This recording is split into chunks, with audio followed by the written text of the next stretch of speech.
Siamo con Paolo Fresu, protagonista di Berkida Live, un viaggio nell'archivio Time in Jazz. Buongiorno Paolo. Buongiorno. Buongiorno. Innanzitutto, che emozione è stata per te ripercorrere 35 anni di storia del festival? Beh, insomma, un'emozione grande perché 35 anni sono un lasso di tempo enorme, un figlio che nasce e che diventa poi veramente grande, per cui sono emozioni che io ho vissuto in prima persona perché credo di non avere mancato neanche uno di quei momenti che sono raccontati nel film, e proprio perché uso essere presente a tutti i concerti, dire buongiorno, salutare i musicisti, salutare il pubblico, che credo che un festival debba avere un'anima. E quindi rivedere tutto ciò, rivedere la ricchezza, la bellezza dei luoghi, il territorio, tante persone che non ci sono più, da Gianmaria Testa a Carla Bley a Ezio Bosso a tantissimi altri, persone che non ci sono più, che erano anche parte fondamentale di questa famiglia grande del festival. Insomma, è estremamente emozionante perché è un film che in qualche modo, come dire, custodisce un qualcosa di prezioso, che è poetico, che non è solamente poesia, ma anche emozione, che è creatività, che è ricerca, che è condivisione, tanti musicisti africani, tanti musicisti di tutte le parti del mondo, tante musiche soprattutto che si legano insieme a raccontare forse che la musica in fondo è solamente una, ed è quella buona, come diceva Duke Ellington, per cui questa addizionare di cose, di emozioni, di linguaggi, di parole è stato estremamente emozionante, sì. E qual è stato il rapporto, è il rapporto tra la popolazione di Berkida e il festival? Beh, all'inizio la popolazione di Berkida accettava il festival giusto perché c'ero io, che ero un musicista di jazz, mi vedevano magari in televisione, eccetera. Poi piano piano le persone di Berkida, forse anche attraverso lo specchio degli altri, di coloro che venivano e che raccontavano la bellezza di questa e anche la particolarità di questo festival, perché credo che un altro aspetto che si coglie nel video, nel film, è proprio quello della originalità, non solo delle proposte ma anche dei luoghi. E quindi piano piano i berchidesi hanno compreso, anche quelli che magari non erano appassionati di jazz o non lo comprendevano, non lo capivano, che comunque era un volano importante per mettere in moto delle cose, per mettere in moto dei rapporti, per far venire delle persone, per mettere Berkida una volta all'anno al centro del mondo, e quindi credo che questo sia molto molto importante. Raccontavo nel film una parte molto divertente delle pietre di un grande scultore sardo, Pinuccio Sciola, che arrivano a Berkida, i vecchi del paese, e stanno in silenzio a guardare questo camion che come dire, porta le pietre sul palcoscenico, e alla fine in sardo dicono: ma non ce n'erano di pietre a Berkida, noi siamo sotto il Monte Limbara, quindi tutto granitico, c'era bisogno di portarle da fuori. Però ecco, quest'idea del micro e del macro, del legame, della possibilità di guardare all'interno ma allo stesso tempo di porre una domanda verso l'esterno, credo che sia una delle chiavi sicuramente di lettura del festival. Sono fortemente convinto che lo stesso festival fatto in un altro luogo, in un altro paese o forse soprattutto in una grande città sicuramente non avrebbe lo stesso significato. E qual è il messaggio, la metafora di questo festival e di questo film? Ma la metafora del festival è quella del fatto che la musica può essere uno straordinario volano di scoperte.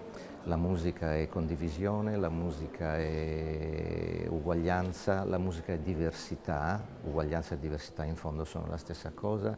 Noi siamo un'isola in mezzo al Mediterraneo, lo diciamo bene nel film, non mi ricordo chi lo dice, forse Henri De Luca, il fatto che la Sardegna in fondo è proprio al centro di una cultura millenaria, e quindi la metafora è quella che la musica può essere uno dei linguaggi per migliorarci, per migliorare il mondo, per salvare il mondo. Non può sicuramente cambiarlo, ma la musica può essere fondamentale per riflettere, per denunciare in alcuni casi e anche per scoprire. Quindi il valore della musica, soprattutto se vissuta in questo modo, è enorme, credo sia molto molto importante, ed è per questo motivo che nonostante tutto, nonostante le difficoltà eccetera, noi visionariamente continuiamo ad andare avanti. Non è che in questi 36 anni non ci siano stati tanti ostacoli e tante difficoltà, ma abbiamo sempre creduto che mai bisogna capitolare, perché bisogna sempre cercare di, se non di superare l'ostacolo, perlomeno di aggirarlo. E aggirare l'ostacolo alcune volte significa andare in una strada nuova dove si incontrano cose straordinarie, per cui questa curiosità, questa apertura, questa ricerca credo sia come dire, qualcosa che rende vitale comunque questo cammino quotidianamente, ed è un cammino che potremo traslare ogni giorno, non solamente nella musica e non solamente nell'arte, ma credo che nella vita di tutti noi. E chi è l'artista e qual è il suo ruolo? L'artista è una figura che ha una grandissima responsabilità in questo presente.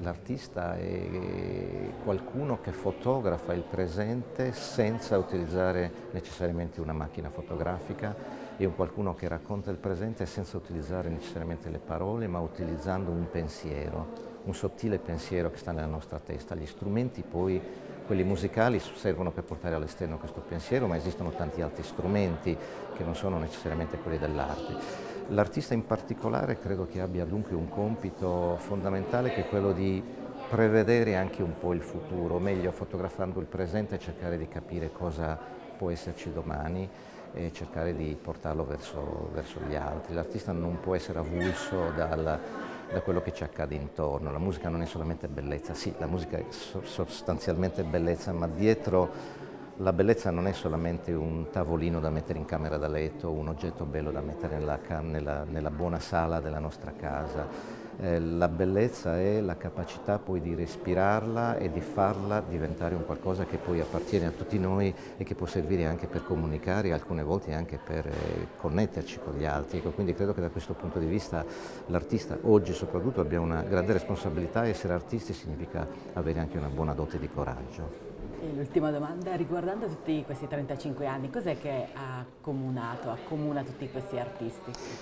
Credo che ciò che accomuna tutti questi artisti sia la passione perché traspare dai visi, traspare dalle parole, traspare da quello che si vede, insomma. Credo che la passione sia quel qualcosa che ci anima sempre e comunque e che appartiene a tutti indistintamente, e appartiene a tutti i popoli, appartiene a tutte le culture, appartiene a tutte le musiche. Passione significa dedizione verso quello che si ama. Fare musica significa amare enormemente non solamente il linguaggio della musica, ma significa amare enormemente quello che poi è essere artista, essere musicista, che non è semplice. Molti pensano che essere artisti sia una passeggiata, non è assolutamente così.